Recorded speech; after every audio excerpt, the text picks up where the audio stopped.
All right, everybody.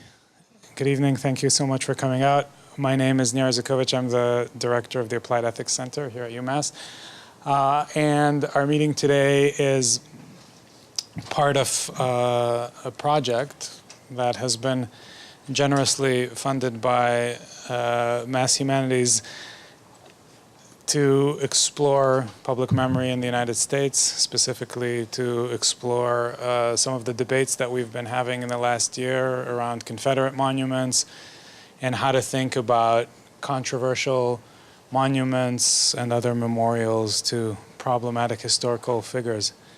What we've tried to do is to create a curriculum that would bring this debate to high school students, and that in the process would not only teach them some of the relevant history and some of the different interpretations of the relevant history, but more specifically, rigorous philosophical ways of identifying what the moral and political problems are in those debates, again, around removing Confederate monuments, changing street names, changing school names, changing building names, what the philosophical questions are, what the political questions are, what the difference is between those two when there is a difference, and how we argue about them rigorously. We ran a pilot program on this summer. Chris Kelley, one of our panelists from the New Mission High School in Hyde Park, taught that program. We're going to run another program on the monuments debate this spring at the Cambridge Rindge and Latin School, the public high school in Cambridge, similar to the one that we did this summer. Again, the question is going to be, how do you think about, deal with, what do you do with these kind of problematic, controversial monuments? Our panel tonight is focused on one of the local versions of that debate, specifically Faneuil Hall, one of the main tourist attractions in the United States, certainly one of the main tourist attractions in Boston. I think it makes the 5th or the 6th most popular tourist destination in the States, if my knowledge of Wikipedia is not betraying me. And Faneuil Hall was, as the panelists will probably tell you, is named for Peter Faneuil, who was a slaveholder and did serve as a slave market. So the question in its local residence is, should we be renaming Faneuil Hall? What are the arguments for and against that? I'll say a few words about our panelists. To my immediate left here is my friend and colleague Dana Miranda, who is a research fellow at the Applied Ethics Center.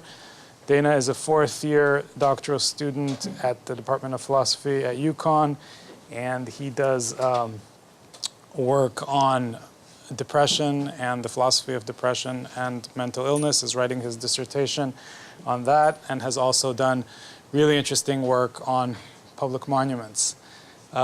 Next to Dana is Chris Kelley, and Chris is an English teacher at the New Mission High School in Hyde Park. And every year, Chris teaches a class in the summer that's called Boston Strong, that takes up Boston social issues. Melina Rosa is a high school student in the Boston Public Schools. She was a part of Chris's summer program, and I'm very excited, Malita, to hear from you and what you thought and how it changed or didn't change your views. And on Melita's left is Professor Serena Parekh from Northeastern, who's a professor of philosophy there, and the director of their politics, philosophy, and economics program. Serena is a political philosopher. She wrote important books about refugees and displacement, about Hannah Arendt. She is the editor of the American Philosophical Association's newsletter on feminism and philosophy.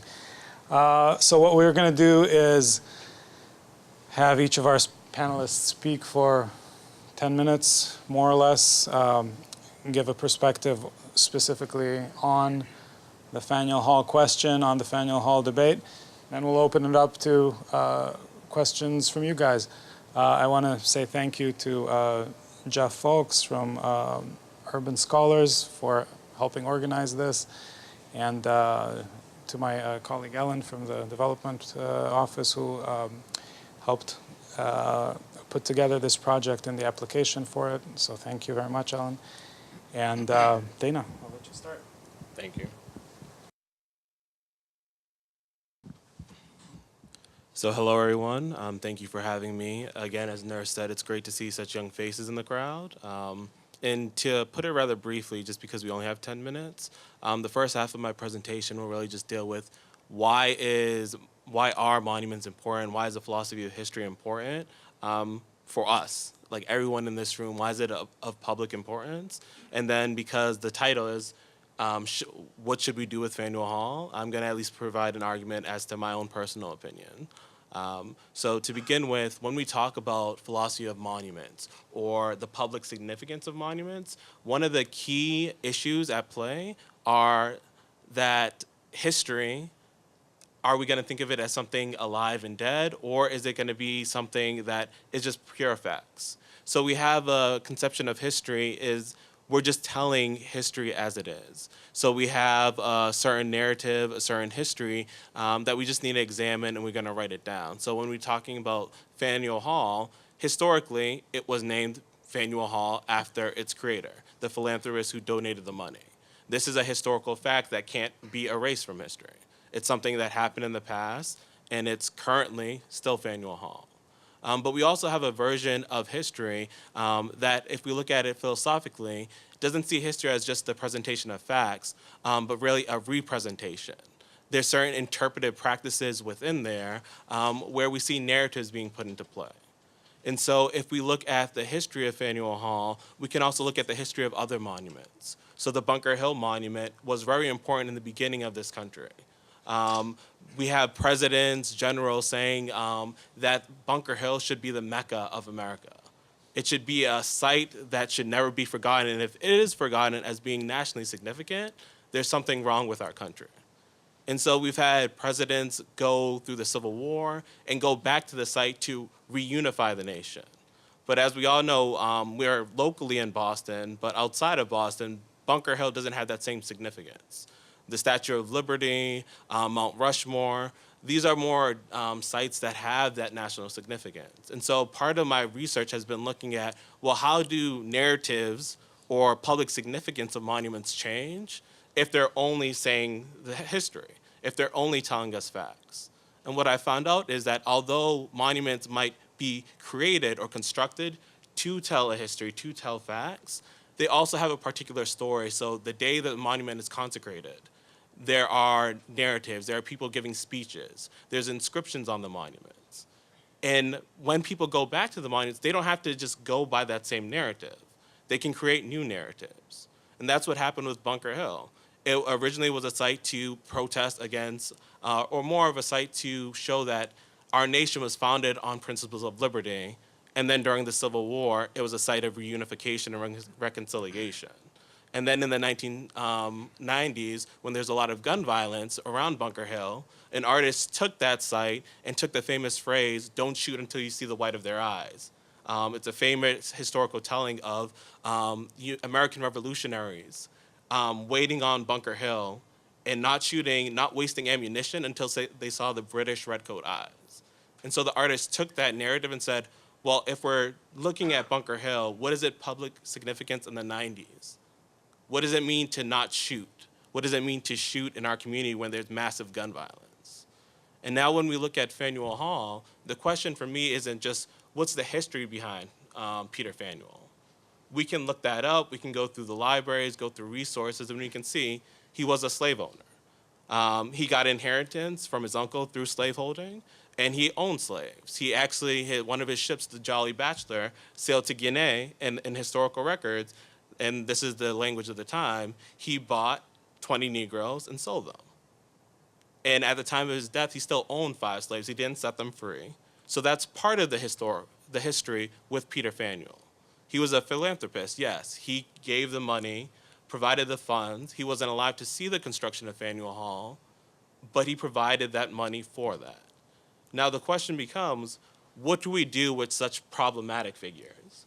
We don't have to use the term racist, but if we're just talking about the problem of this history, if we're calling it Peter Faneuil Hall or just commonly Faneuil Hall, are we really taking that underside of history into play? Because I, as someone born in Dorchester, lived in Brockton my whole life, I visited Faneuil Hall, but no one ever told me this history. No one ever told me the story that, hey, the people in buildings and streets that we walk constantly upon are named after slaveholders. And so for me, the question is not solely what I believe, but also if this is a monument that's telling a certain history that has local significance, national significance. Nir just gave you the details about how popular as a tourist site Faneuil Hall is. It's not solely relegated to history. We're not simply arguing about historical facts, what did and did not happen. We're arguing about what belongs in our public, what should be celebrated. If Faneuil Hall is also called the Cradle of Liberty because revolutionaries such as Sam Adams met with the Sons of Liberty there and gave speeches saying, tear down the tyranny of the king. We want to have our freedom, but at the same time, we're not talking about the slave-owning Bostonians. If we're going to Faneuil Hall and saying, well, we've had such great speeches being done by Frederick Douglass and other abolitionists arguing against the Fugitive Slave Act, arguing against Anthony Burge being sent back to Alexandria, being sent back to slave owners. And it wasn't done. The South didn't come up to Boston and steal Anthony Burns back away. Bostonians did that. And Theodore Parker, a reverend at the time of the Fugitive Slave Act, had a wonderful speech at Faneuil Hall. He said, Bostonians, where has Faneuil Hall gone? We used to be Bostonians. Now we're just a suburb or upper division of Alexandria, of Virginia. We love freedom in the abstract, but we don't like the deeds of liberty. Where are our deeds of liberty? How come Bostonians didn't prevent Anthony Burns from being taken away? And so when I say, what is Faneuil Hall? Why does Faneuil Hall have significance? I look back to these stories. I look back to John F. Kennedy's speech, that the past has significance for the future. And now at this time, we have Kevin Peterson of the New Democracy Coalition arguing that Faneuil Hall's name should be changed, because if we're talking about the Cradle of Liberty and its significance, why can't we actually have a figure that isn't so problematic? Is history really erased if the name Faneuil gets crossed out the building or changed? For me, I always think of that story of, is history just a presentation of facts?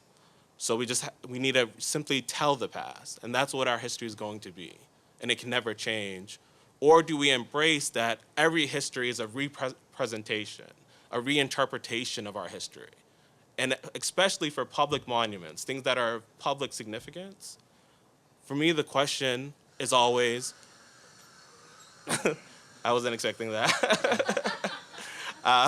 The building agrees with me. Rise.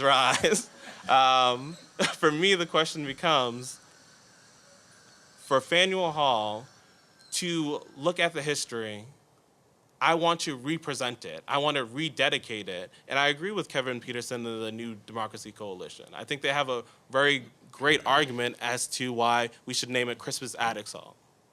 And so with my brief time, I just want to give my philosophical reasoning why we should rededicate it, why that doesn't erase history, because history isn't solely in a name. We're talking about Faneuil Hall, but for most of us, or at least I can speak for myself, I didn't learn anything about Faneuil in the name of the building. I didn't research, and even in my own local history, my public high school, no one told me Peter Faneuil owned slaves. It should be presumed that all wealthy Caucasians in the United States history at the time did own slaves, but it's not something I thought of as a high school student. But now that I know that, there are other histories, like when I told you of all the speeches done at Faneuil Hall, that was diving into historical archives. I pulled up that history. History wasn't solely in the building's name. It's present in documents, it's present in speeches, present in popular songs. And so the history of Peter Faneuil shouldn't be erased and wouldn't be erased by rededication. If we name it Attucks Hall, if we're talking about the cradle of liberty, why aren't we dedicating or rededicating the site to the first person who died for the American Revolution, for the American cause? And why aren't we learning that history of Crispus Attucks? In past history books, we've just got the story that he was an African American, the first one shot down by the Redcoats, by the British. But actually, his history is quite complex.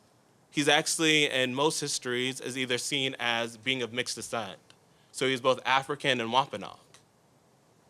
And this is the controversy. We're not sure if he's born free or if he's enslaved, because at the time in the Boston Gazette, Fugitive Slave Act was called upon for Crispus Attucks.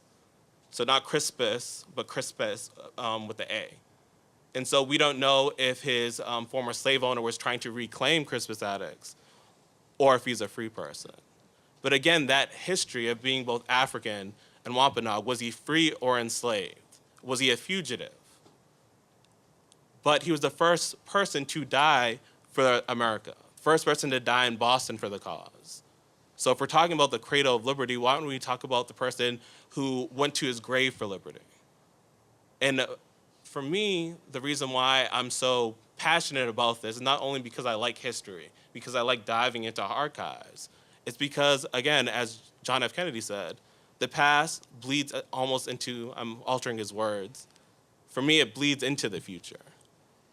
Because we can see that if we're talking about that history of African American, well, for the person who killed Crispus Attucks, what do you think happened to him? So, I love the pause because this is very important. The British soldier got off. So they actually went to court over the Boston Massacre. These are the Boston Massacre trials. You can look them up. And in these trials, the person defending him was John Adams, another prominent Bostonian. So John Adams defended the British over the killing of these Bostonians because he wanted a fair trial. But if you look at the language he uses to describe Crispus Attucks, you can basically look at any police, we could say police, not interrogation, but police thought about Mike Brown. They called him terrifying. He was grabbing bayonets, and they couldn't do anything. And so he was described in Sam Adams' own words as a thug. Sorry, John Adams. Sam Adams did not say John Adams. It's very important that we still have historical truth present. But again, John Adams called him a thug. The Boston Gazette said he was a very great businessman. And so you have competing narratives. You have the British claiming that we had Bostonian thugs coming, pelting us with snowballs with rocks in them, with coal, with mollusk shells. And so a fight broke out, we fired, and now we have some dead individuals. But again, what about that Wampanoag history? So we have Crispus Attucks being described similarly to Mike Brown. We have a thug that's overpowering us, and the only outcome of this was deadly violence. But if we're talking about that Wampanoag history, just right now, the Department of the Interior is really seeking to, for the Mashpee Wampanoag, to take back the reservation status. Now, for me, if we're talking about the public significance of a monument and renaming it, for me, when we talk about Peter Faneuil, the slave owner, but also the philanthropist, the great Bostonian, we have that history of our nation being very complicit with slavery. And for me, when I rededicate, it's not about saying, now Peter Faneuil Hall will never be spoken again. He should be spoken of. This history needs to be brought out. For me, the real reason why I like renaming for Crispus Attucks is because I think it also complicates our history in a further way and brings out the public significance. So if the first person in this country who died that we learn about in our history books was African American and Wampanoag, what does that say about our future, our present? What does it say about African Americans and Bostonians, their present, their future? What does it say about the Wampanoags? What are we learning about their history? And so with that, I'll just leave it there. So thank you.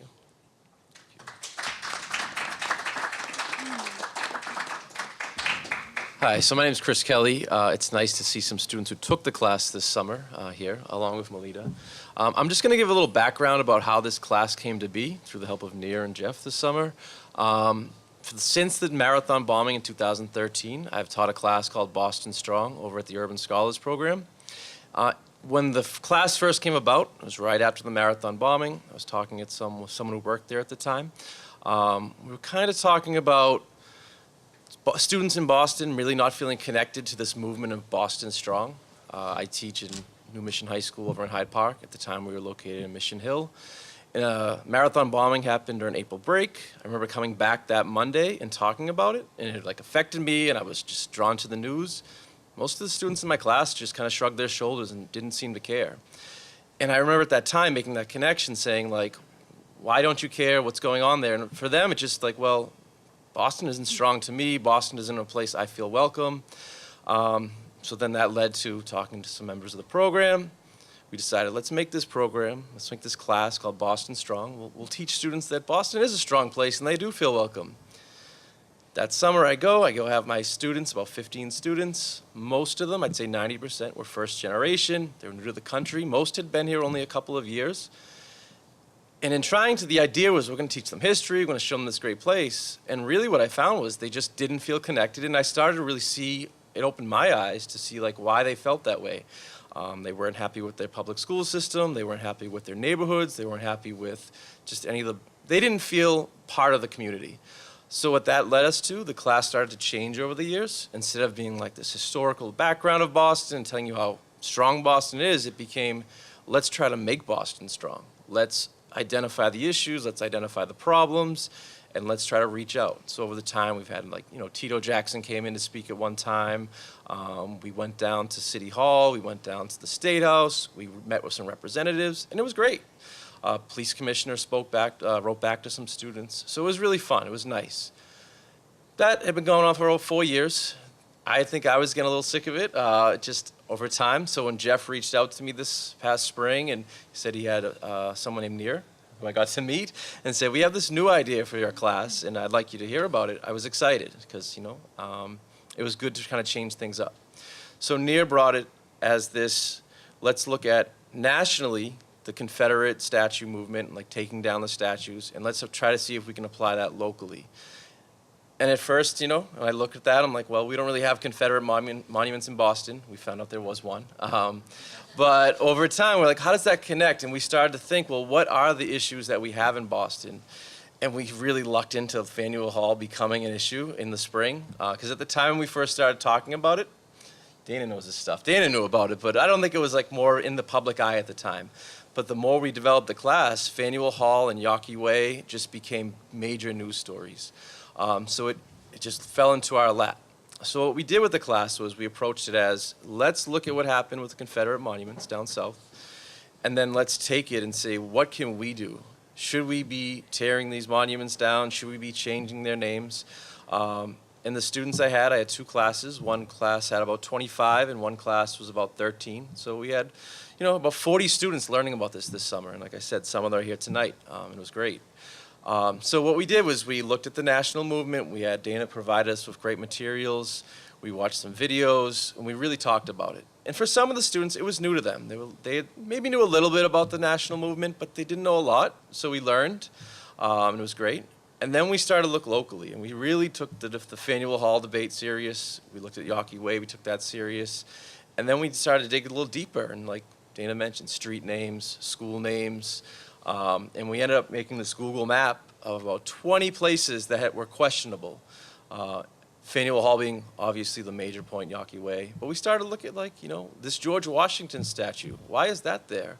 And the kids got to research, George Washington held slaves. Doesn't mean we're going to tear his statue down. It doesn't mean we're going to just ignore him, but maybe that's what we should do. We should educate each other on this. We can learn from this. Originally, I think the day one when we took a little poll, should Confederate monuments be torn down? Should names be changed? Majority of the class said yes. They were like, tear them down, we don't need them, let's get rid of them. Over time, when we started to learn more, read more, I think majority of the class at the end said, let's educate people. Statues don't have to stay up necessarily. We could put them in museums and maybe learn more about them. But the students definitely were not about, let's just tear things down, let's erase history, as Dana said. It's not about erasing history. It might be putting up a plaque to commemorate Crispus Attucks and let us know, or changing the name and letting us know it's not erasing it, but like, hey, we changed this name for a reason. This is what happened. Not to shame Peter Faneuil, but to let us know, like, this is what happened in history. This isn't just something we can escape. This isn't something we can avoid. This is something that we can really educate each other and learn from.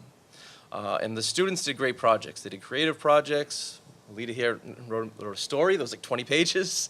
It's still in the works as well. It's not a finished product. Students did posters, along with the Google map. They really learned a lot, and I learned a lot from them. So when it comes to that debate of should Faneuil Hall name be changed, honestly, I try to stay neutral as a teacher because I don't want to tell the kids this is what needs to be done, but I want them to learn from each other. I want them to learn from me. I learn from them. In my mind, I do have opinions, but I think honestly, again, with the students in the class, I always wanted them to tell me what it is. I didn't want them to say, well, this is what he thinks, so this has got to be right. I wanted them to think, let me think of my own. Let me think about this critically and figure out, should this be changed? And because of that, we have students like Malita, who wrote this excellent speech here, and I'm going to pass it on to Malita so she can read this, because she's amazing. And all these guys in the crowd who took this class were amazing.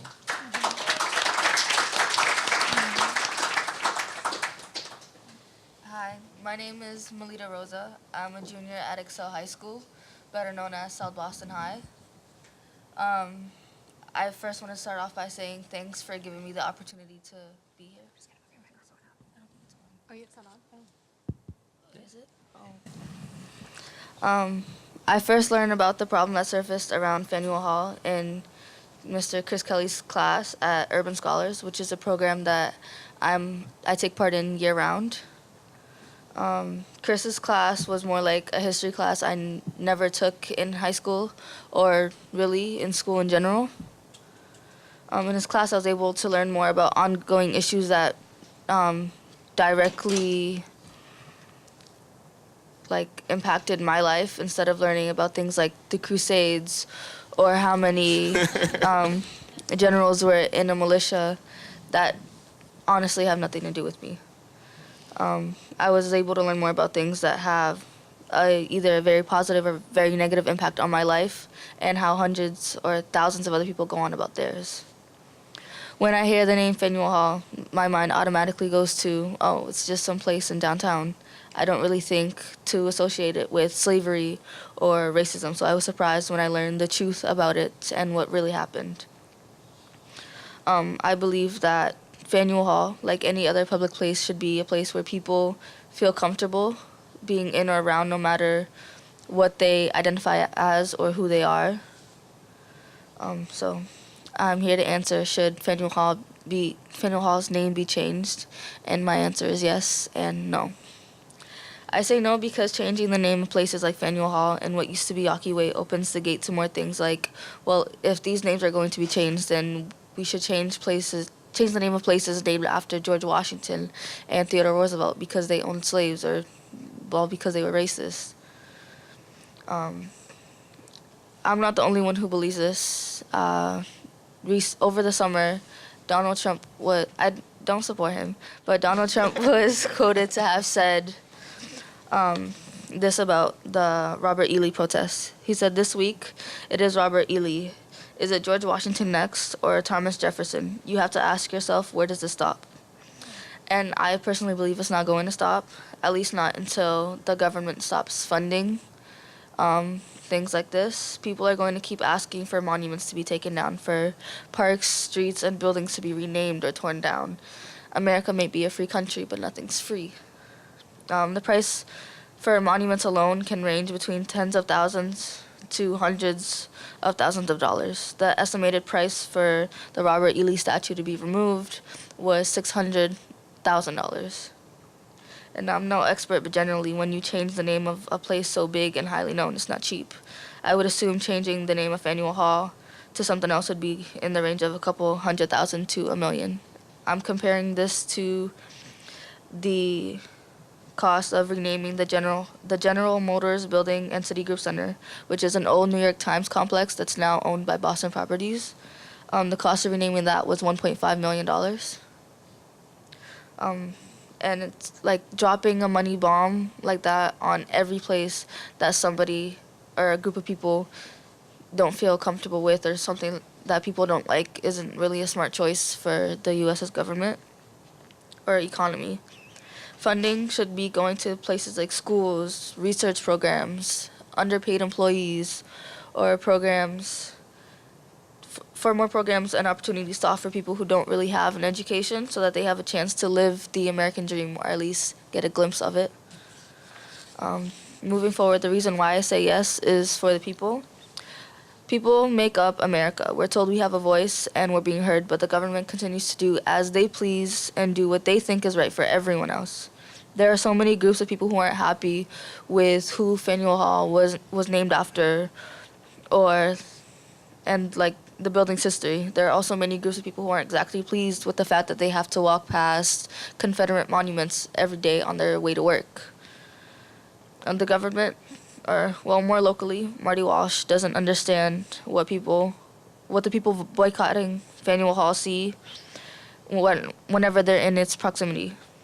As much as they protest and plead and make posts on social media, they're ignored. For a country that preaches so loudly on being about the people and how it's run on a democracy, the only way you're going to be heard is if you have money, power, or if you're a Caucasian, with all the above. The problem isn't really with Faneuil Hall or Peter Faneuil. It's with the country's continuous effort to hide its vicious past and act like nothing's wrong. If you're looking at Faneuil Hall, you're not going to see anything to inform you on its past or the person it's named after its past. People walk past the hall with no knowledge of what happened there all those years ago, and that bugs them.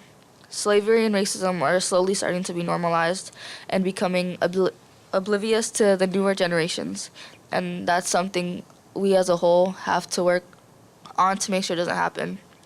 But overall, I believe that instead of changing the name, we should be trying to learn from its history and continue to pass on its legacy in a way that includes not only one race, but people from all types of backgrounds.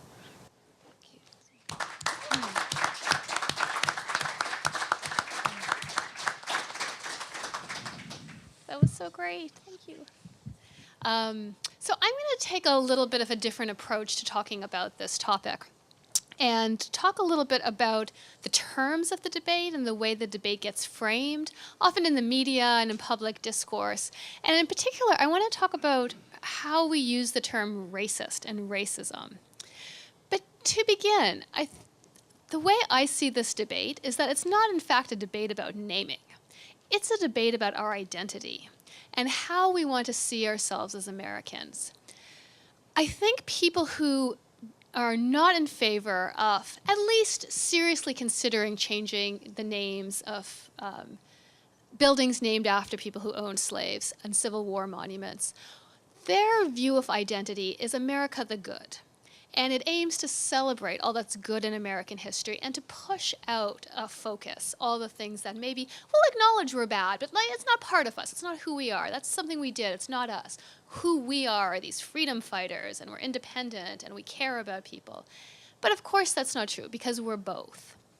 And I think people who are interested in changing the name have a sense of identity about the U.S. that is maybe more attuned to our darker parts of our history, more attuned to the injustices and oppression and slavery and torture and rape that is also a part of our foundation and also a part of what made the country the way it is, and aims to draw attention to that, not for its own sake, but to show the effects of those past injustices on our current society.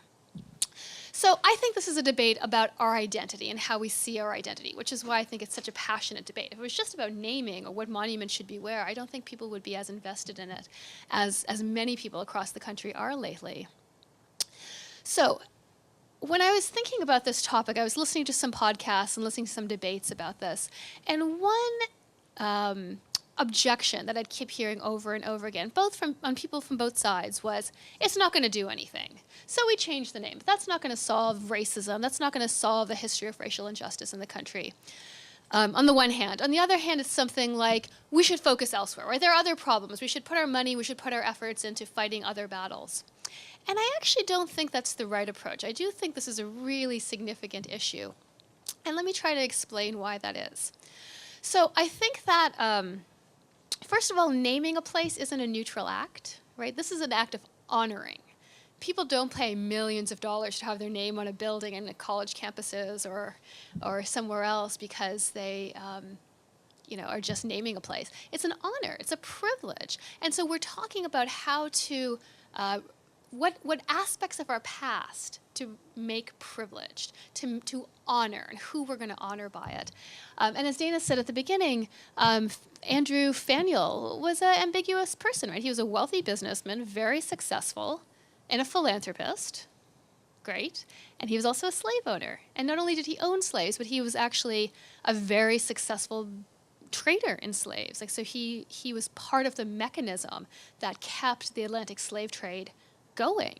So he's a very deeply ambiguous figure. At best, he's an ambiguous figure. At worst, he's morally appalling.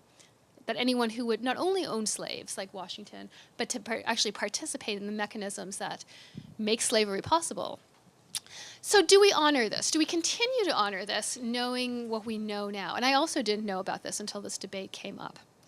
Okay, so I think that the point of changing a name is not that dramatically once we do that, we'll walk outside and everything will be different and people will see each other differently. But think about this. If I hung a Nazi flag outside my office, people would be rightly appalled. And they wouldn't be appalled because they think, well, tomorrow the Nazis are going to rally outside my window. But they would be appalled because it's significant. It has a meaning that goes beyond what any immediate action might be. And the meaning is something like, I'm giving pride of place to a certain history, a certain culture, a certain political movement that ought not to be honored. And that's exactly right, just for the record. It ought not to be honored. And so people would be outraged if I honored it in this way. And if I said, well, they used to do it in Germany, it's a historical thing, or just a cultural thing, I like the symbolism, people would say, it doesn't matter. All those are secondary to the deeper meaning that it has, and that you're giving it by honoring. So I think changing the name of Faneuil Hall, like taking down Confederate monuments, could have two effects on two different kinds of racism. So sometimes we talk about racism as implicit bias, the idea that people just make associations with different things. If I say peanut butter, you think jelly, exactly. And you can't, because all our life we associate these two things.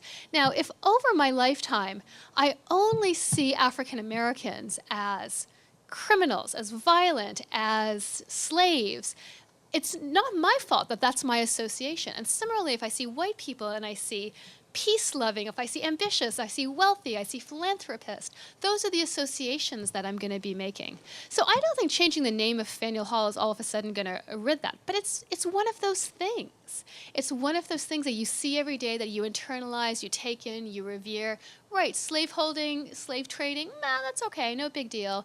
And it has an impact on you, as I do think monuments, images, and again, the things that as a society we put in the public realm and revere.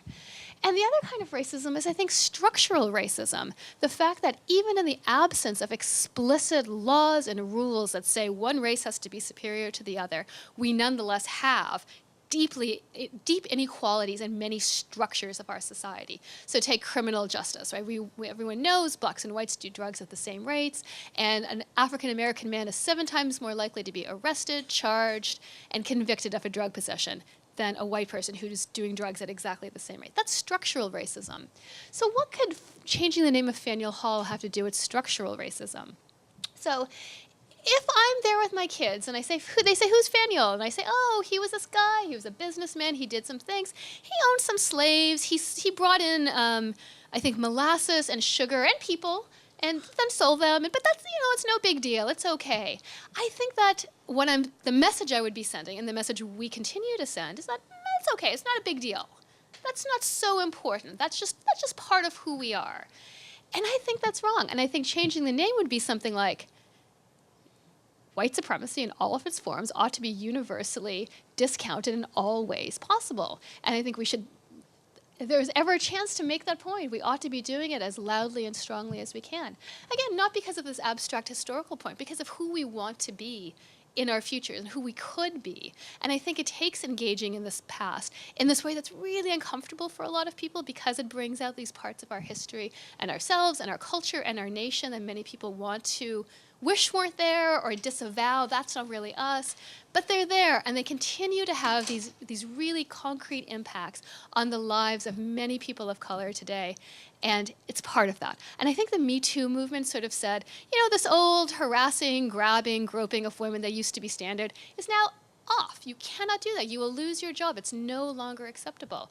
I feel like this is part of that same movement around racial injustice. Why not take the same line? Why not say really strongly, you might have done some nice things, but the fact that you traded in human beings ought to disqualify you from having a public reverential place in our culture. So I guess you know my feelings about the topic, and that's probably a good place to start.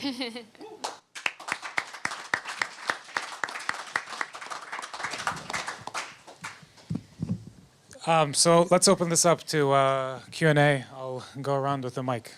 Who'd like to break the ice? Sir. Hello, everybody. My name is Alexa. I'll stand up.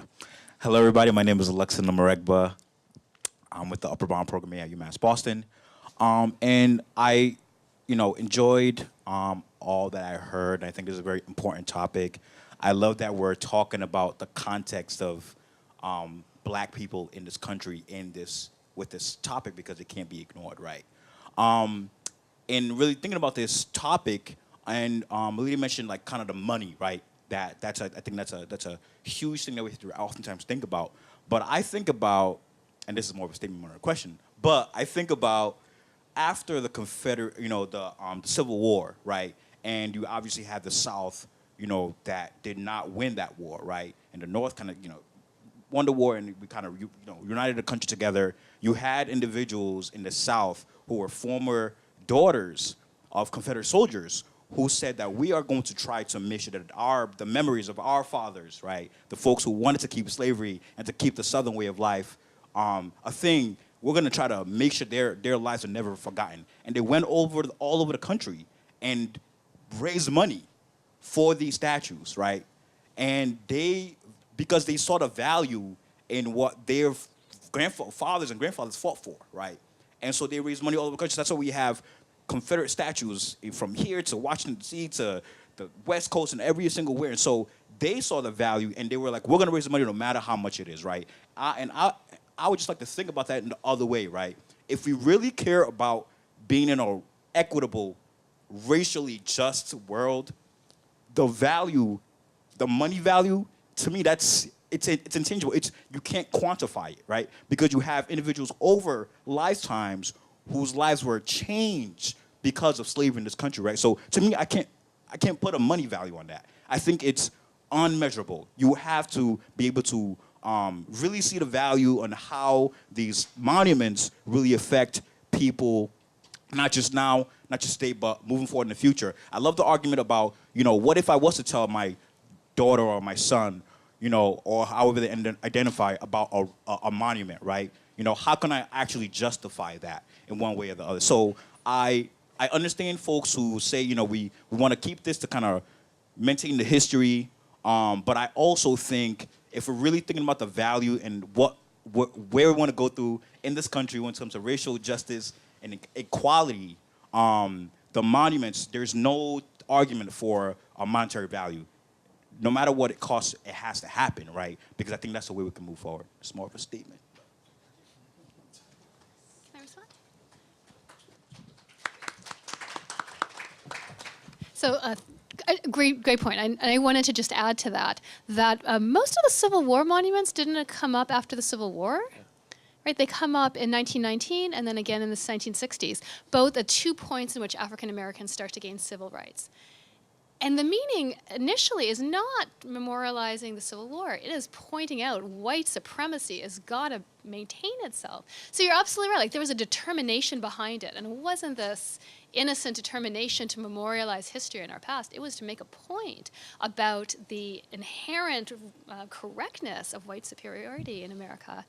And so I think that plays a part, and as well in the point that you were making, the importance of confronting it and dealing with it, the financial cost being sort of secondary to that. Thank you. Yeah, one of the things we learned this summer was that some of them were placed in parts of cities to where African Americans live, just to like hold them in their place. This is a reminder of where you used to be. I'll ask a question. In the meantime, you can think about it.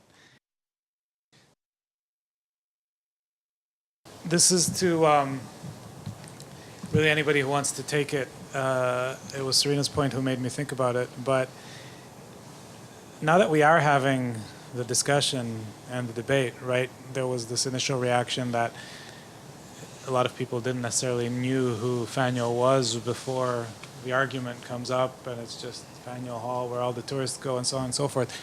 Now that we are having the debate, now that it's all over social media, now that you hear about it so frequently, if after this discussion happens and nothing is changed, we're in a different form of debate than we had before, right? Where sort of only historians knew about this, right? So now that this becomes a sort of series of public facts, fast forward to a year from now, and nothing's changed, then we kind of know openly that we're living in a context that just doesn't care enough, right?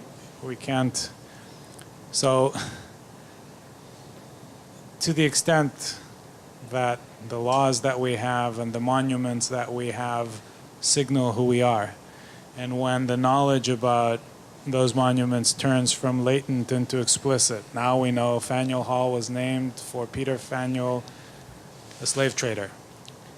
And a year and 2 years from now, it's still called Faneuil Hall.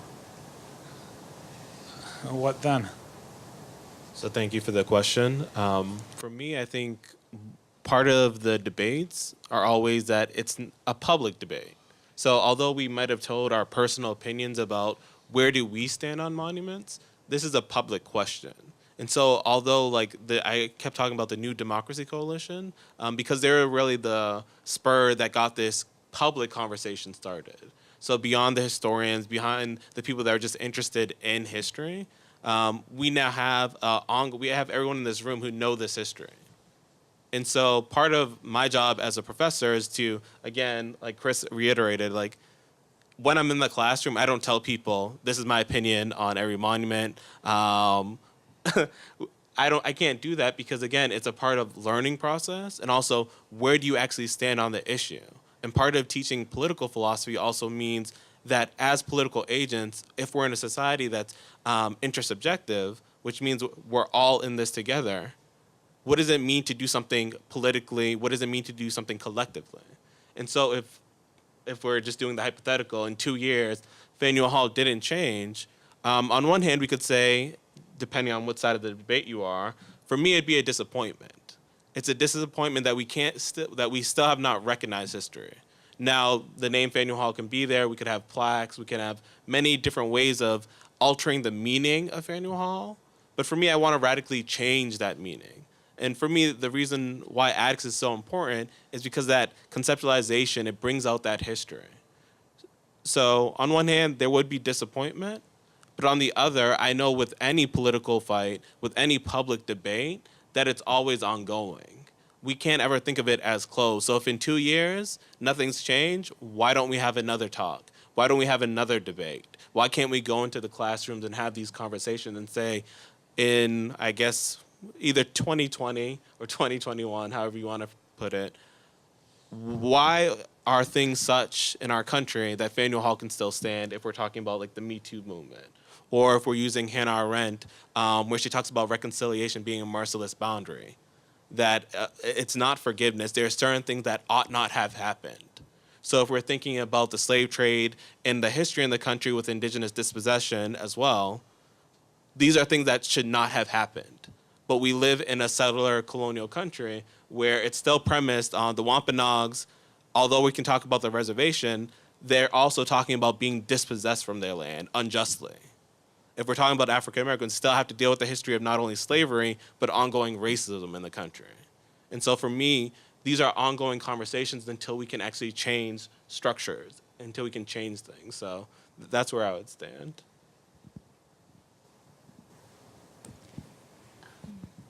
I wouldn't be surprised because Boston really loves its landmarks. And also, Boston, I mean, I love Boston, but, like it doesn't have a great reputation for dealing with people of color very well. So famously, the Spotlight people did that report on racism in Boston. Is it true that Boston is the most racist city in America? And it turns out that we are at the bottom of the list of major metropolitan areas in terms of being welcoming to African Americans. So it wouldn't entirely surprise me if we don't get on board with this in the way that we do, say, the Me Too movement or LGBT issues, because of I just feel like we long so much to see ourselves in a certain way and want to push out this other way of seeing things. And when I hear things like Marty Walsh saying, well, I don't understand why somebody would be offended at this, and to not have the humility to understand that, you are not the person who is being offended, and to imagine what it must be like to see a building named after somebody who bought and sold your ancestors. And to not even be able to think that and to say it proudly makes me think it's not going to get it may not get the uptake that I would like it to. But I see this as part of a bigger project, and the discussion and the debate and the education and the publicity and the stuff on social media that's going on, really trying to challenge these deep structural injustices that we have in our society around racial injustice. So I would still be hopeful. And as the member in the audience mentioned, money does play a big part. I think if the businesses in Faneuil Hall stood up and said, we don't want to be here if you're going to keep this name, then there might be a change. Until they do that, I know a few people doing a boycott may start something, but unfortunately it's not the big money. You need one of those businesses to say, we're not going to stay here if you're going to keep this name. Thanks. How you guys doing tonight? Shout out to Malita. Malita's also one of my students. We teach her about crusades in my class. So I guess I would ask, to what extent do you think the families of these people who were benefiting from the slave system, do you think they're still empowered today, or even still benefiting from the profits that they were able to earn from that time period? Do you think that's possible? And also, I guess to Melita's point about where do you stop after you take down one statue. If you think about Boston, it's a revolutionary city. There's monuments all over the place.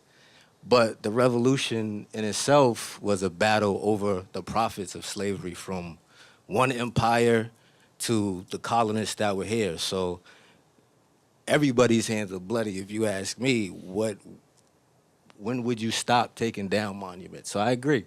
You probably would have to change every name in the city. But my question is, to what extent do you think the families such as the Faneuil Hall and other people that were involved in the slave trade, do you think they're still wielding power over these type of monuments and decisions and things like that? And would they be kind of involved in that fight to keep that name alive? Thank you. So in terms of the first question about do the people that originally created it or the family still benefit, I think there's been a lot of economic reports about capitalism in the United States as being impossible without slavery. Without the enslavement of Africans, this country wouldn't have been the economic superpower it was. But if we're talking about the families, if we're just talking, we saw, I think in your class with Yaki Way, part of the main antagonists were people that were against Yaki's supposed racism in Yaki's family. That said, look at all this philanthropy. He's a great man. It's almost the idea of besmirching a legacy.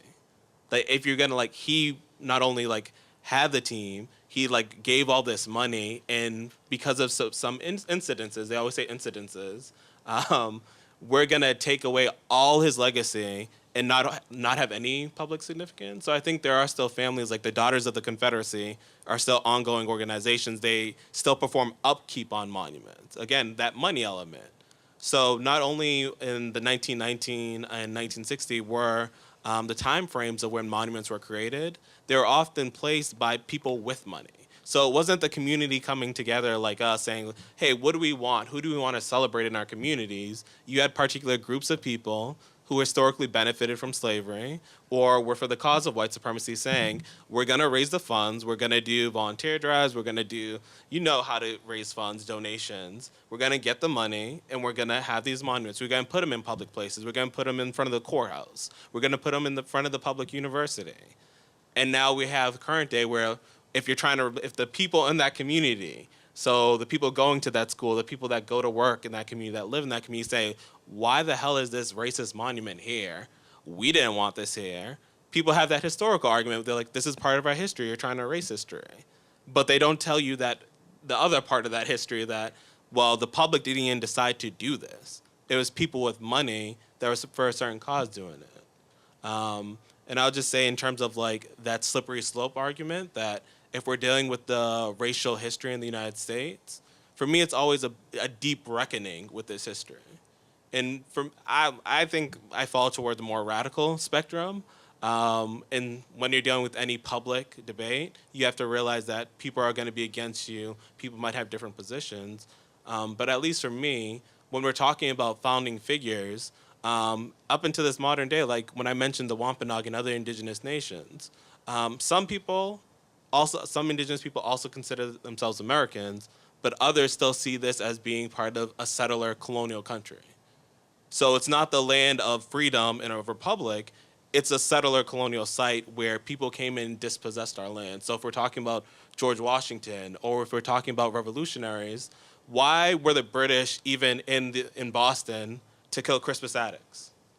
Well, we talk about the Stamp Act. No taxation without representation. Every Bostonian learns that phrase. I'm sure every school children learns that phrase. But they don't learn that history of the reason why British soldiers had to be in the colonies and had to be taxed was because there was a boundary line set in place that said, the colonies, you can't expand past this land. This is indigenous territory. You can't expand slavery. You can't take this land. And the American colonies disagreed violently with that statement. They wanted to expand. So the reason why we have that Stamp Act, the reason why we have no taxation without representation, again, goes back to that indigenous history, goes back to that slavery. So again, if we're really talking about historical truths and what nation we want to identify with, for me, it's always, no, let's look back. Let's have a deep reckoning. Maybe things do have to change for things to get better, to change some of that structural racism, to change some of that implicit bias, because I'm not so enamored with the past that I can't see a different future. So I'll just say that.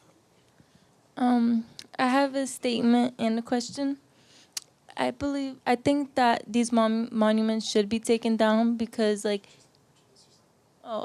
My name is Nazik. I go to the Urban Scholars Program at UMass.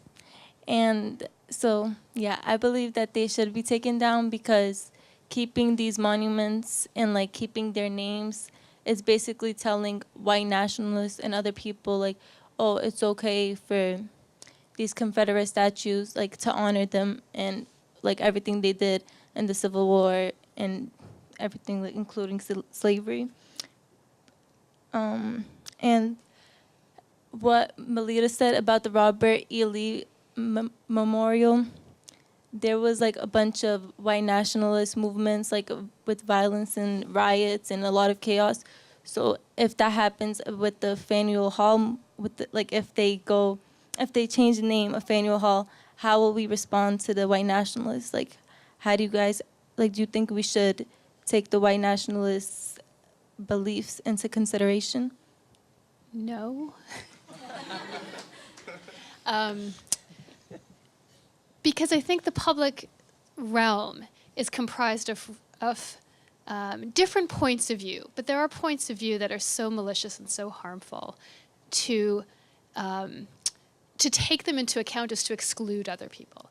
To have a group of people whose starting premise is the fundamental inequality between people because of their race, I think disqualifies them from being able to participate in the public debate in good faith. I think there are people who maybe have similar views, but who maybe don't come at it from a white supremacist point of view, and by all means, their views should be considered and discussed. But if your starting point is white people need to rule, and anything else is unacceptable, I think that disqualifies you. And if they were to come, do you remember what happened a couple of winters ago? There was a white supremacist rally in the Boston Common, and several thousand Bostonians showed up, and like 4 white supremacists, and we shouted them down, and so they weren't even able to stage a protest in Boston because of just the rumor that they were coming was enough to motivate people to turn out. So I don't know. I'm not too worried about that. But I do think the rise of white nationalism in American discourse is something that needs to be taken seriously, and I think people need to be prepared to respond to it and to point out its fundamental ethical unacceptability in the strongest possible terms. Thank you.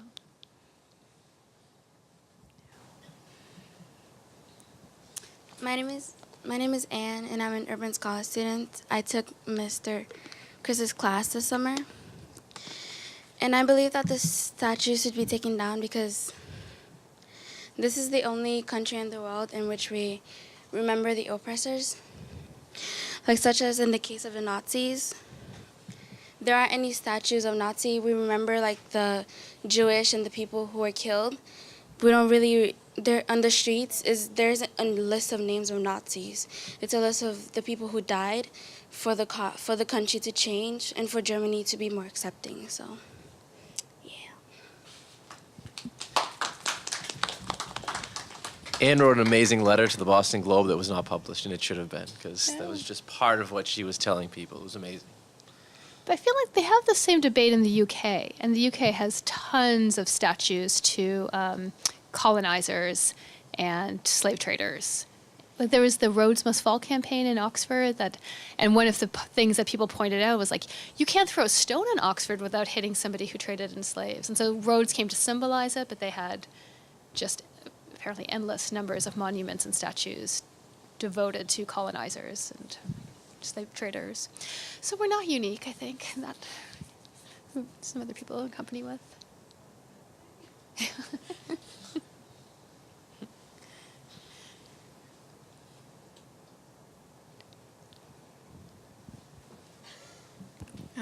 Hi, everyone. My name is Maria John. I teach here at UMass Boston in the history department. I teach Native American history, but my research is kind of more broadly comparative in terms of looking at Indigenous history in Australia, which is where I'm from as well. And I'm kind of involved in our public history program in our department too. And I just really wanted to thank the panelists for offering these really incredible, points of discussion for us to think about. And I also just wanted to, sort of do a shout out to Dana for all the kind of, tie-ins to questions related to Indigenous histories as well, because I think there are some really useful and constructive comparison points that we can make. And just one little thing that I thought I'd offer up for us for the discussion, because I think it does tie into this question that keeps coming up about how much money matters in all of this and making things happen, right? And as many of you know, I'm sure there's been a huge kind of movement recently when we're talking about changing names, right? To change the name of Columbus Day to Indigenous Peoples Day, right? And I think it's very interesting to think about the ways in which there has been sort of relative success with that campaign to change the name. Most recently, Somerville just did this. I think there are something like 20 to 30 cities now across the nation who have done this. And to what extent, changing the name of the holiday being something that sort of costs relatively little might have something to do with the sort of success of that sort of movement. And still, 20 cities out of, a lot more isn't, I think, where we need to be, but it's sort of heading in the right direction. But nonetheless, I thought it might be an interesting thing for us to kind of think about. So yeah, I just wanted to open that up for us to think together about.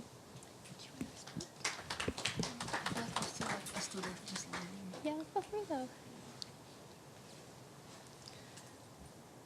Yeah. That's a great analogy, and it's interesting. I wonder why that has gained, because I live in a town where the name has changed as well.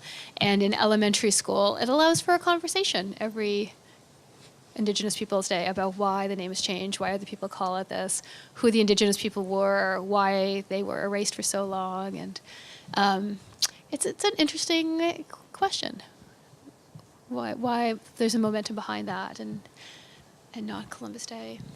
I think I noticed it on like my Google Calendar this year. Like they had mentioned and called it Indigenous Peoples Day, and like there's money there. So if they can get people to jump on, then they can get a movement. It's the small towns maybe, and then if Google money can get you there, we can change the name. Unfortunately, you need money, but that's a big part of it. Hello. My name is Francine. I'm a first grade teacher in BPS and proudly Dana's older sister. No way. I guess my question is, what are the conditions, or who do you think can set the conditions for which monuments need to be changed? Specifically thinking about, not necessarily like devil's advocate, but I feel like everyone here is probably pretty like-minded, so we have the same ideas.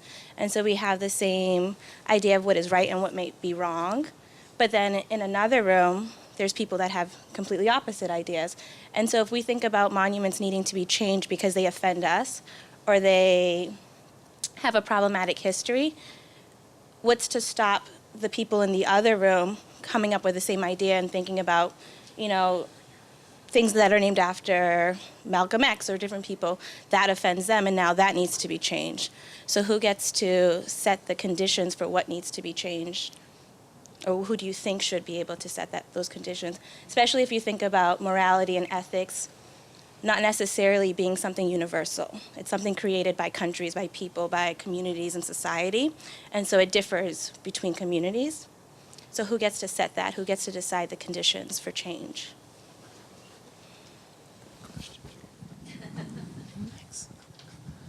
I got to answer my sister's question, so be disrespectful not to. So I think that question is very important because it's a public question, it's a political question. And so one example, we were going to actually put this in the classroom, but then Faneuil Hall and Yawkey Way popped up. But in Great Barrington, Massachusetts, the hometown of Frederick Douglass, there's been an ongoing, for I think over 20 years, debate over like, this is the most famous person in Great Barrington. Like I didn't even know where Great Barrington was. Like like you shouldn't. Don't tell this is being recorded. I love Great Barrington, Massachusetts. But to be honest, like Great Barrington, Massachusetts, the most famous person they have in their history is Frederick Douglass. He's the most accomplished Massachusettsan. I don't even know. Never said this before. But he's very accomplished both locally and nationally, but they don't have a statue. And so the public debate going on is we have one group of citizens saying that this is one of the most prominent figures, one of the most prominent African-American figures, and he has significance in so many fields. Like, we need to recognize him, and we should celebrate him. This is a person of privilege, and we should honor, and that's what the naming does. But because of his Pan-Africanism and Marxism, we have people in that community saying, like, he's a communist. He supports Stalin. Like, we have, like, those debates happening. And so for me, when we're talking about who gets to decide, I think, honestly, it's those communities. I don't think it should be the Daughters of the Confederacy just because they have the money, they can install a monument wherever they please. I think communities have to decide, but because communities get to decide, we're left with the tricky problem like that we can decide wrongly. And that's part of our being human, being part of human communities and political communities, that they get to choose and have that self-determination of what they actually want to privilege and honor. We might want to say, go to the South. Hey, that Robert E. Lee statue has to go down, but I have no connection. I don't even think, I haven't even visited parts of the South. I don't get to dictate what they should do, but I can highly encourage the elements in that population that maybe we need to look at different histories. Maybe we actually have to show that, I think you said that darker side. So it's that dual identity and really get that out there. That yes, we have things we should be proud of in this country. Like George Washington, as a general, did many great things. If we're talking about his relationship to the indigenous population, upstate New York, the name George Washington was almost, and not in a sense feared, but disparaged because he did a burn, raise the ground policy. insulting the earth, if we're talking about him being a slave owner, like that's part of our history equally. And so for me, when we have these public debates, communities should decide, but I think they should decide with both sides of history being weighed. And I think that's not often done. And to add to that, I mean, I completely agree. It's a public political decision. But I think if I had answered your question, who gets to decide, I'd say historically it's been people with privilege and power, namely white people. And they've gotten their voice and their opinions have been recognized and taken seriously and backed up with money and privilege and power. And I think this debate, one of the things that's so threatening about it is because it demands to take seriously the voices of people of color who have been marginalized and oppressed in debates like this. And that very insistence that you have to listen to us and take seriously how this affects us is very scary and very unusual, because normally it would just be decided in a nice room with some nice white people making a good decision for our best interests. And now this demand of inclusion in discourse and public discourse is, I think, very scary. I would also say that I don't think the problem with Civil War monuments or the naming of Faneuil Hall is that people are offended by that. So I'm Canadian, and I get offended when people don't say please and thank you enough. And I don't think that's what's going on when you look up at a statue of a slaveholder and think, oh yeah, that person might have traded. It's fundamentally demeaning and says something negative about the relationship that human beings ought to have with each other. And that meaning's objective. Like, it doesn't really, and it wouldn't even matter if it offended me or not, if it didn't offend me. It has that meaning, and it's a meaning that we can publicly recognize and address. And I think it's a philosopher that I like, Charles Mills, has this phrase of being willfully ignorant, that we're willfully ignorant when we pass by slaveholding monuments and think, oh, it doesn't mean anything, it's just historical. Like, I can't even imagine what the equivalent would be in white society. I think if we had a monument to a terrorist, and people said, oh, don't worry about it. Like, that was in the past, and we've changed so much. And people said, like, no, that's so offensive. He killed people, and it was terrible, and he threatened our society. Like, could you imagine somebody saying, oh, don't worry about it. You're just offended. Your feelings shouldn't matter any more than other people's. Of course you wouldn't, because the meaning of that symbol is objective. And I think that's something that we can talk about without necessarily talking about it on the subjective level of feelings. And again, publicly, and we'll have some disagreements about what that should mean and how we should take it. But I think both of those things, the inclusion of voices that have been marginalized and taking seriously the actual harm that's done by memorializing people in the past who have done such harmful things, are really important. One of the names that stood out to me this summer as we did our project was Jim Kelley, who was a city councilor in Boston. And when schools were being desegregated, especially the school that Malita goes to, South Boston High, he was one of the people against it. He wouldn't want someone like Malita coming to that school at the time. Now, as you come into South Boston today from downtown, it's the Jim Kelley Bridge. And when I drive by that, I always think, like, he wouldn't be happy with what the school has turned into, what the city has turned into. And I grew up in South Boston. It's a very different place. It's very diverse now, so it's changed so much. That bridge wasn't honored until maybe like the last 10 years. So the people that honored him knew his history, knew his past, but it was, his colleagues, his, old cronies, his buddies, and they said, let's honor him. But again, to me, that looks like it's not a very welcoming sign to see when I drive past it. And I'm sure even worse for a person of color who sees that, like, this guy didn't want me here. Why would I want to be honoring him? Hi, thank you very much for your comments. So my name's Emilio Mora. I'm a lecturer at Harvard in philosophy. So I have two questions. One question.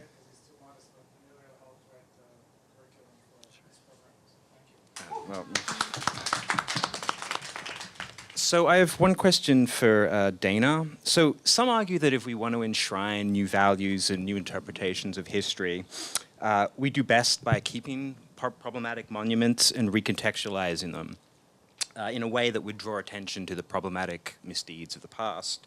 So what's your response to this response in general? How do you see its relative merits as against, let's just say, changing the names altogether? And for Professor Parekh, at one point you ran a sort of disqualification argument, right? So you said that if figures have been implicated in particularly egregious injustices, then they're, by that fact, disqualified for public honors. So I'm just interested to see how you think that argument would apply to figures like George Washington? Do the same disqualification argument apply in this particular case? Thanks. Yeah, I mean, I think this is not an area that I'm very strong in, but the way I've heard it explained is that most of history is ambiguous, and most people have some moral ambiguity to them. And so I don't know that George Washington would be thoroughly disqualified. So I don't know if holding slaves is the same thing as actually trading in them. And in fact, making the money that you then use to buy a building and donate it to Boston from the trading in human beings, the separating of families, the torture and rape and everything that went along with it. So I think we can make those moral distinctions, and maybe if you push it far enough, you can't. But I think that's certainly a way to start by demarcating certain things. And I know in the context of the UK, that's how they've sort of started to think about it. Like there's some people who, like Cecil Rhodes, apparently, even in his time, people thought, like, you're way too racist, man. Like, we can't be associated with you. And so people think he is actually a good figure to start with because even by the standards of his own time, he was morally reprehensible. And so there's very little that you can sort of latch onto to justify, except that he was very important and very famous. And so I think Faneuil is more in that category than George Washington. But again, you know, the historical nuances might be such that I'm missing something. But I think it's a way to start a debate, at least, and to make some distinctions that might be helpful. Thank you. So thank you, Emilio. For me, I think when I were talking about Faneuil Hall, I have a much stronger opinion about actual renaming. But when I teach my course on like the bad faith of monuments, I bring up many different ways of responding to monuments. So we can just leave the monuments as is. We can decide that we review the history, and as a collective, we're okay with it. We might do this with popular American figures. So George Washington, we know the history, but the positives outweigh the negatives, and we come to the decision that we shouldn't change certain monuments. But each collective or community is going to have to decide. So I go through a process of, well, do we just need to add more additional features? So should we recontextualize it? And so artists have done this work. At Faneuil Hall, there's a proposal to have an actual, almost an auction block. It was an auction block. And so on the auction block, we had an imprint of a slave's feet. And you could actually stand on there and you could feel the warmth of that present body. And so for me, that was an element of reconceptualization. So we still have the name Faneuil Hall, but we have this powerful artistic work that puts that memory right there. Now, I think if we're doing or reconceptualizing monuments like that, they can be very powerful, can be very significant. But I also think the act of renaming can also be just as strong and powerful. And so for me, although I'm very attached to that addict's history, just because I think it blends American history, especially revolutionary, to the present day in such like a beautiful mixture for me. Like you get that renaming and you have to have the conversation. It's not just one day Faneuil's there, the next day it's not. There has to be a lot of that history, that discussion into play. But again, I think it's up to each community. There's some types where removal should be the option. Not just renaming, just removal. And this is with a lot of statues. Or if, for one community, they just tore down a statue of Robert E. Lee with the police being present, but they just got, almost like with the statue of Saddam Hussein, they tore it down and it laid there for a while until the university decided, well, we're going to fix it and reestablish it. But what would it mean if that recontextualization was just to leave a fallen monument there? To show that the community responded to a certain history and said it's unacceptable. So for me, I know for Faneuil Hall is very pointed to my own beliefs, but I think with each monument, and even Faneuil Hall, I just want to open up the discussion. What happens if we decide to rename it? That's just a question. So we have these different communities coming together and saying, well, I don't believe in renaming for X, Y, Z, but I do believe in recontextualization, and I can listen to those arguments and say, maybe at the end of it, yes, I think we should do that as a collective. So, thank you. I just had a quick question. So, yeah, no problem.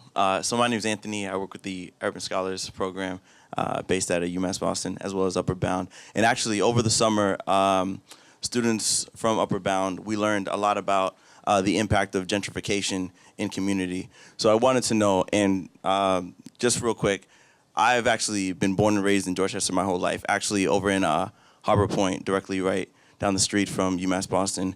And this is actually the first time that I'm hearing about sort of the true meaning of Faneuil Hall. I never knew that the individual was actually a slave owner. So I wanted to know, what role does gentrification, do you feel, play in the efforts of potentially changing the name of Faneuil Hall and some of the other really problematic monuments that are around Boston? So one of my favorite quotes is that colonialism fosters a change other than development. And so when I look at gentrification, I look at the ways that we might say, like, we always get the announcements like, hey, having certain people move into this area will mean like there's more police presence, there'll be better jobs, your housing will increase, your mortgage will also increase.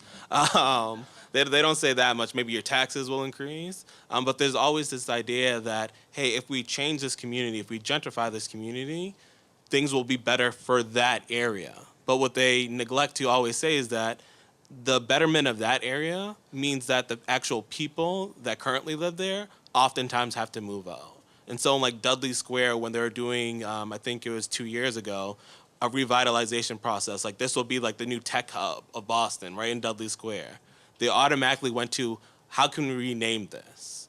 Or like Soha, like you always have these abbreviated names. Like even South Park did an episode of like this impoverished community. Like you just change the name and we can get that Whole Foods. We can get that Trader Joe's and we'll know we've made it. And so for me, when I look at how gentrification happens in cities, I see that naming being very important. How you can name one community and say like, you shouldn't go to that neighborhood. That's the bad neighborhood. But with gentrification, now it's an up and coming neighborhood. The artist can move there, the college student can move there, and you can get affordable, good housing. And so I see them as being part of the same process. So when we have certain monuments, we have them being named as very important. They're naming certain histories and certain things that we privilege. But with the process of gentrification, we're having a new renaming process.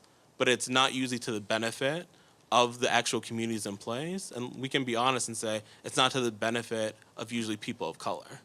That, I mean, can even play into Malita's speech. She said when she introduced herself, she said, I go to Excel High School, better known as South Boston High. I mean, South Boston High did try to escape that history of busing and desegregation, changed their names to 3 schools, but now we have, like Melita said, I go to Southie High, and she said when she was writing the speech, someone said, hey, you can just call it Excel, because Southie High still has that negative connotation behind it. So something like that. Even with South Boston, at times people, when they started gentrification, people started calling it Sobo, because Southie has this bad history, and like, oh, if we call it Sobo, no one will really know what it is, and you still know. Yeah, I mean, I find gentrification a really fascinating issue because to me it symbolizes part of a bigger problem. So gentrification is the result of individuals making free choices that in isolation are morally justifiable and in fact maybe even things we would do ourselves. Like everyone wants to get into the best neighborhood they can and get the best place they can for the best money, and if you can do that you can get in, and then okay, you're pushed out, but that's just the result of a free market economy and capitalist pressures, and every individual is acting according to their best interests. But the collective effect is one that is highly problematic systematically to people of color. And that's not accidental, and that's not a coincidence, and it's very much rooted in a past that has placed people of color, communities of color in certain neighborhoods, segregated them, and sometimes very consciously away from white neighborhoods. And now this is sort of happening again, not because the government is forcing us to, but because individuals are just making these decisions and economic pressures are putting pressures to move in certain ways. So I think the idea that we can think about political problems as individuals, the problem with that comes out in gentrification, because it's hard to criticize gentrification from the individual point of view. You have to think of it as a public collective problem and think about the impact of individual decisions on the greater good of a city like Boston, the ability to integrate, the ability to have communities where there are mixed incomes or a variety of incomes, but that all neighborhoods feel safe, have decent access to public schools. So it points, I don't know, I think it points to our limits in our thinking about political issues very often. The fact that as soon as you start talking about gentrification, like people are like, it's off limits, everyone's fine, everything's fine. I'm just buying a place, like don't criticize me. But of course, it's worthy of criticism, not because as an individual you did anything wrong, but because of the larger collective outcome. And I think that's what's going on with the renaming of Faneuil Hall. Like, even if you want to say, like, oh, Faneuil, you had such a good life, it's so unfair to you. It's not about an individual. It's about this larger collective public effect that the naming of a building, the having of a monument has on a people, on a town, on a city, on a population like the United States.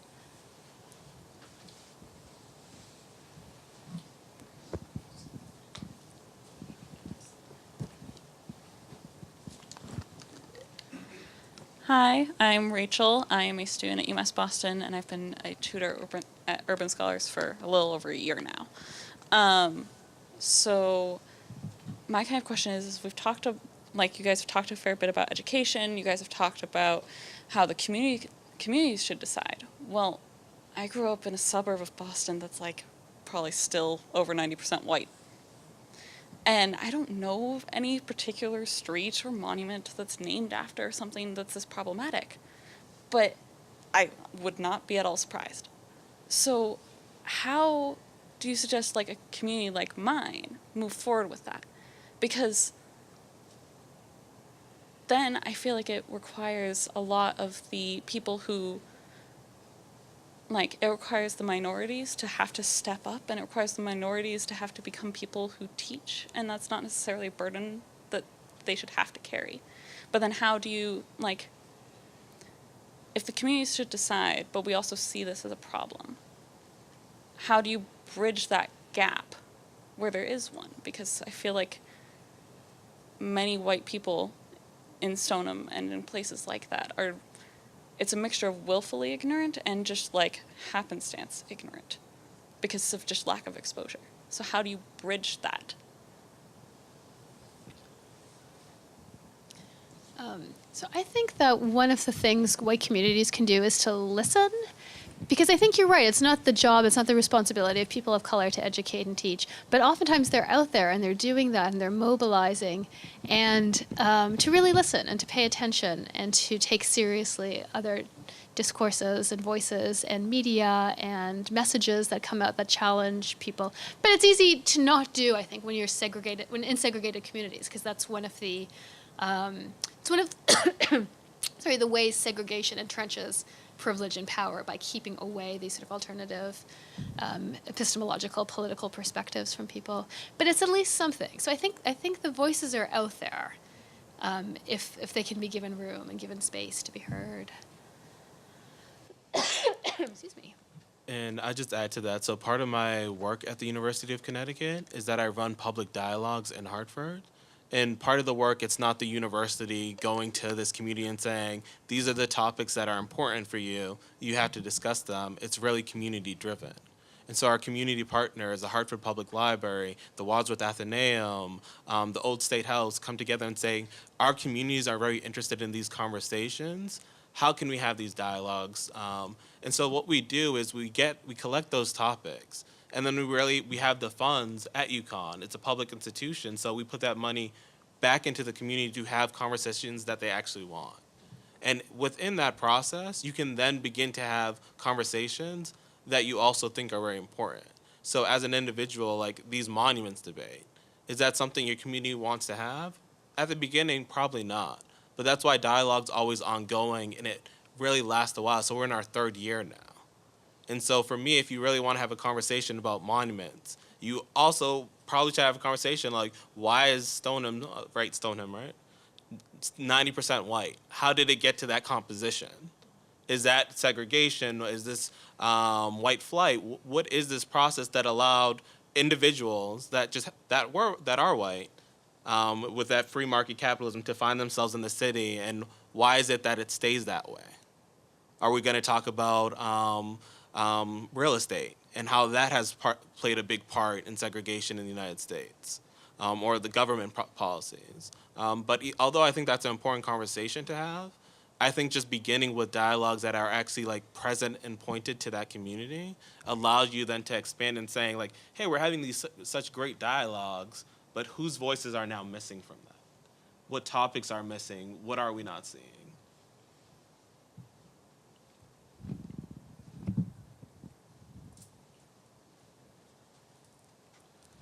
Two questions. One, Malita, do you think, or to what degree do you think the young people that were involved in your class would be interested in joining a movement or being involved in actually getting those statues removed? Do you think they would be interested in that? Second question to the panel is, to what extent does this conversation lend itself to descendants of the slave trade being compensated today for those atrocities and for that free labor?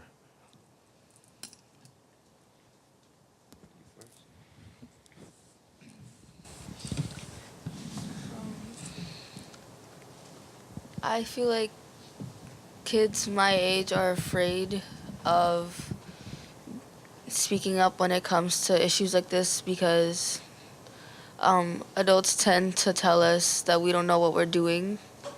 So, and well, I don't know, but so it makes us afraid to speak our truth, to be involved, because we're afraid that what we're gonna do is gonna backfire and then it's gonna be all for nothing.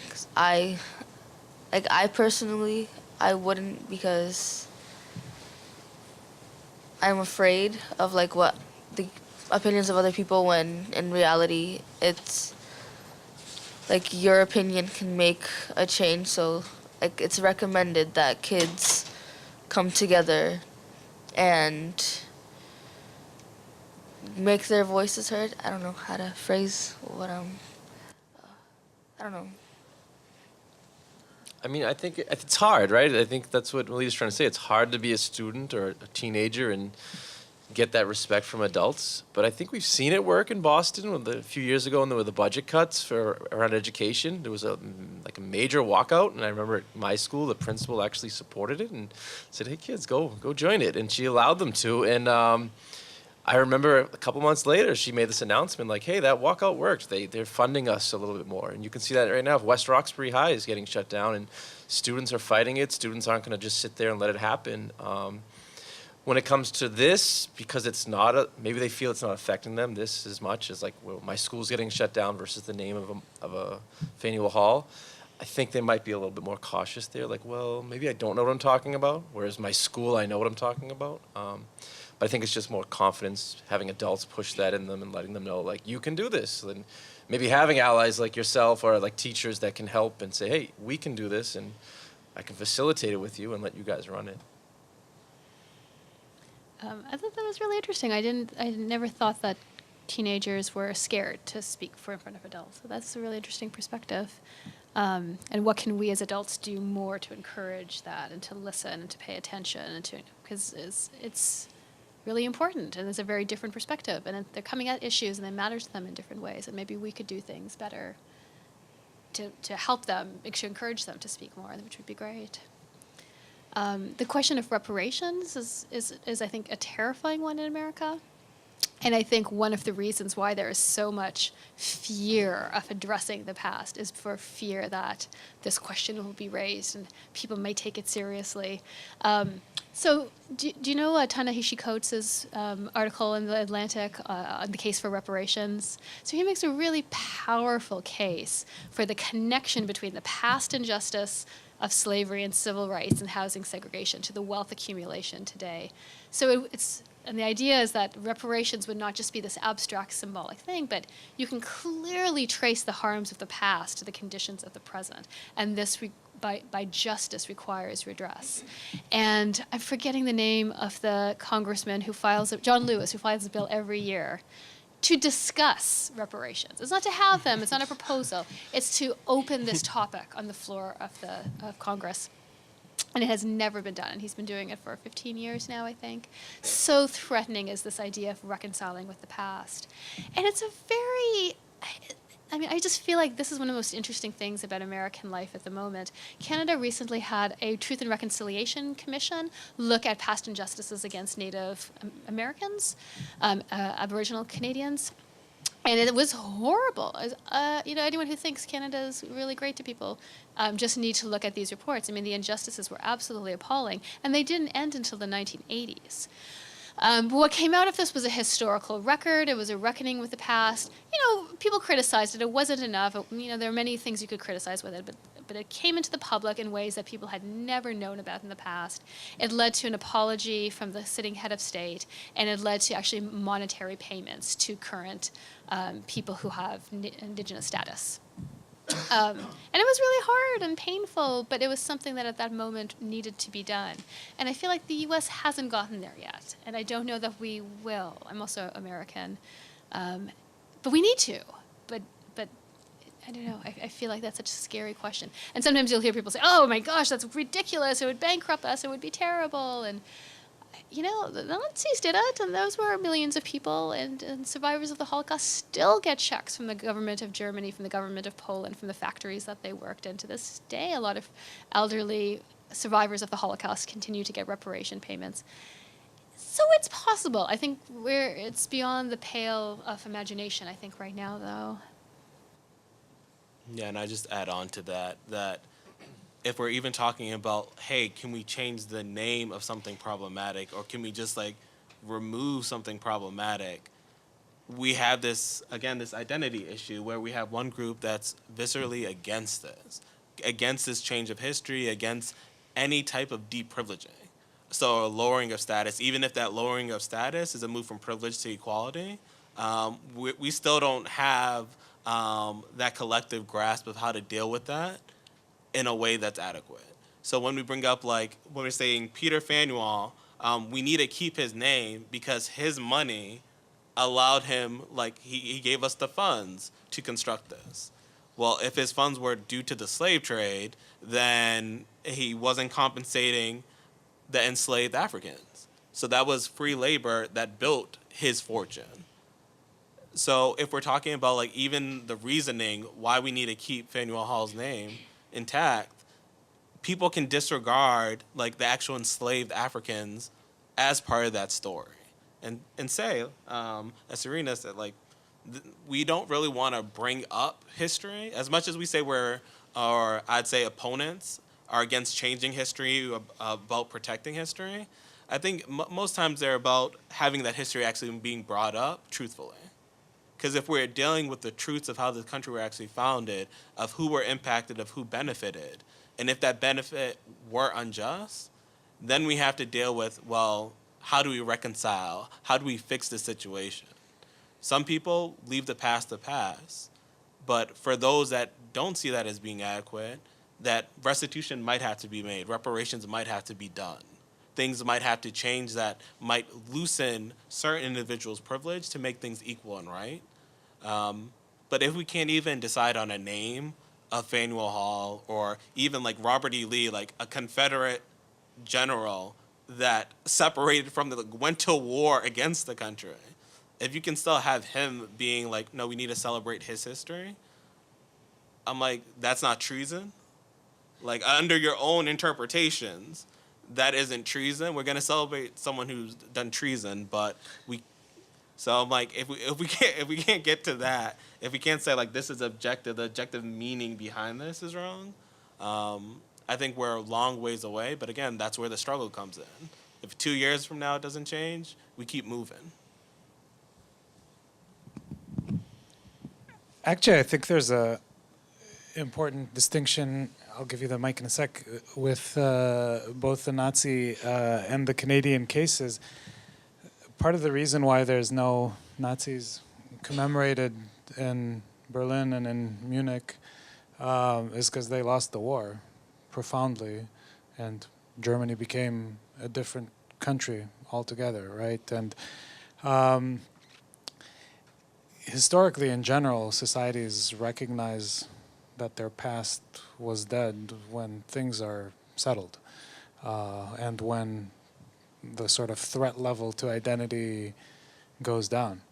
there's an argument to be made by sort of classical understanding of what it means to win or lose a war that the South never lost the Civil War. The South sort of militarily lost the war. Reconstruction was kicked in, but after about 15 years, Reconstruction was canceled. And if you take sort of the classic definition of war is that it's the continuation of policy by other means, it's one more way to reach your aims, then the North didn't completely reach its aims and decided to compromise with the South at the expense of African Americans. And part of why all of this is like so raw is because the struggle over, who won the war is not completely done. So for example, why is the slippery slope argument that you guys brought up, why is that so powerful? Like, why are we so scared that once we start, we won't know where to stop? I mean, not knowing where to stop, logically, is not an argument not to start. It's just an argument to talk about where to stop after you've started. And with Me Too, that didn't happen, right? So with Me Too, we started. There's discussions as we speak. Where does this stop? What kinds of distinctions do we need to make? Where does harassment stop? And we're having them, but still we started. Here, the not knowing where to stop is an argument not to start, which is weird. I think part of why that's the case is because the stakes seem so incredibly high, because the sort of basic conflict over identity that underlies all of this hasn't stopped yet. Countries at war in general don't tend to say that their past is shitty because they require people to sacrifice for the war, as it were. So that might be another way to look at it. Good evening. I'm Noah. I go to the Urban Scholars Program. Thank you so much, all of you. This discussion is really important and really interesting. My question is more of an emphasis on points that were previously brought up. Where does renaming or tearing down historical monuments stop? Because I completely agree with the fact that keeping up certain monuments makes several groups of people feel like the violation of their rights as human beings is being celebrated. But how do we decide that so-and-so was less or more problematic or racist than another person and that their monument should stay or go? Well, I'll say I'll put most of my cards on the table where, because I'm very interested in radical philosophy, the roots of radical means to get to the root of things. So when we have the question of like, where do we stop? I'm like, go all the way down. Like, if we're really interested in justice and freedom and liberation and what does it mean to treat people like human beings, if the structures or societies that we're actually located in are unequal, are unjust. For me, I'm like, let's go to the roots of the history. So when I brought up the example of like George Washington, I'm like, if we're bringing indigenous voices, African American, even Latino voices, because we talk about like the dispossession that happened in Texas, about how the people, the Mexicans that weren't deported, decided to stay, were lynched. If we're bringing up all those histories, for me, I'm like, we have to go all the way down, and that might radically restructure the United States. But for me, I don't see that as a problem. I look forward to that. But again, that's something that I know is not just, it's a personal decision of Dana. It's really, how do I get the conversation started with a whole bunch of communities to really say, if we're looking at the United States, one of the questions I asked in my philosophy course is, well, are you ethical? I always bring that up in my ethics class, like, why do we presume to be good? Second, is your society ethical? And so if we're looking at the United States, really asking those questions, are we on the side of justice or are we compromised? Is our society compromised? What are the ways we can fix it? For me, it means going to the root of the issue. And so if we're talking about popular figures, their history is never erased, but that doesn't mean that their legacy and their privilege should be continued. But I don't know where we'll stop or if we will even begin. I have a proposal. How about we stop when we've achieved genuine racial equality? And if people want to keep their monuments, then they can, but they have to then do other things to ensure that the lives and dignity of African Americans and other people of color in the United States are protected and fundamentally affirmed in some important way. Because it seems like, at least for me, that's what I want to get at. Like, I want to have the debate, and I want to make it clear that we're not there, and we ought to be, and there are many different ways of addressing that. And so if monuments are off the table, then let's do it in another way. But I fear that the response is usually, monuments are off the table, and so is everything else. We're good. Go back to watching TV, which is what I think we should avoid. And so if this is enough to get people interested, maybe get people mad, maybe get people scared, that fine, then we can talk about this. Let's talk about racial injustice and racial inequality in all of the different disparate ways that it manifests itself in 2018, and think creatively about how to address it. Like, I would be okay with that if that was the stopping point. Like, okay, let's stop, let's address racial equality. Great. Right, friends, I think we ran out of time, so let's thank